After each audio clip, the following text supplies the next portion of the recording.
Hi, a wish list is a simple list of wishes that you wish to keep together in your tank. The beauty of a wish list is that you're able to show it to the other experienced aquarists to get their opinions on how these fish are likely to go together.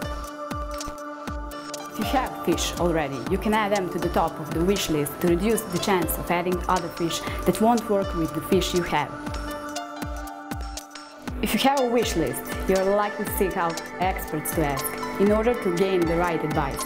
With an impulse approach, you're far more likely to ask the nearest salesperson and hope that they know. With the wish list, you are able to use the opinions of a range of experts to save you a lot of time and money, learning hard lessons on paper instead of with real fish. This is a very responsible and economical approach.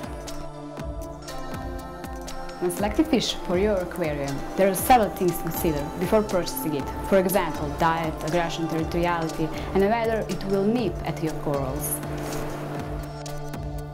A simple thing that you need to remember is that fish don't want to die. They will only die if you don't provide them with at least their basic minimum requirements.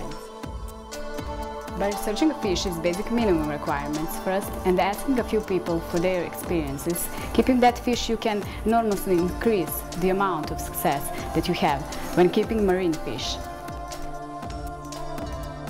The use of the wish list is going to help you make sure you're mixing fish that will commonly work together. Regardless of where you are at, it is worth asking the right person the right questions to ensure that the fish you add are likely to work together. Regardless of how qualified the advice you get, fish are fish, and at the end they do what they want, how they want. Just because 10 experts tell you something it's likely to happen, it doesn't mean that that will happen. Understand that the fish you buy are your responsibility, and your responsibility alone. So if the fish you buy don't seem to be mixing well, it's up to you to separate them before too many fish are affected by the troubles. It's important to consider aggression with selecting fish. Monitor the aggression of the fish you keep and only add fish that will be able to compete with the fish that you have, but not over-compete. If you add a fish that is too aggressive for the fish you have, it's likely to act boisterously, eat all the fish food, and attack the other fish in the tank, even killing them. When you see this type of activity, remove the troublemaker before it's able to cause you any more problems. The key is just as much in the monitoring and the action you take once a problem is identified as its initial selection. Some fish are more so territorial than plain aggressive, and aggressive fish will attack fish for seemingly no reason.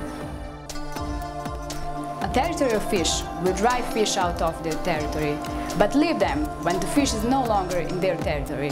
It's worth considering that behavior when selecting fish. Some fish, like dottyback, are territorial and can often be housed safely, with many fish, because its territory is small, leaving room for the other fish in the tank. Other fish, like coral trout, can get so large that its territory can be the whole tank. There is a big difference between territorial, aggressive and predatory. Territorial fish drive fish out of their territory. Aggressive fish attack other fish for what can seem like no other reason but to show dominance, and predatory fish eat other fish.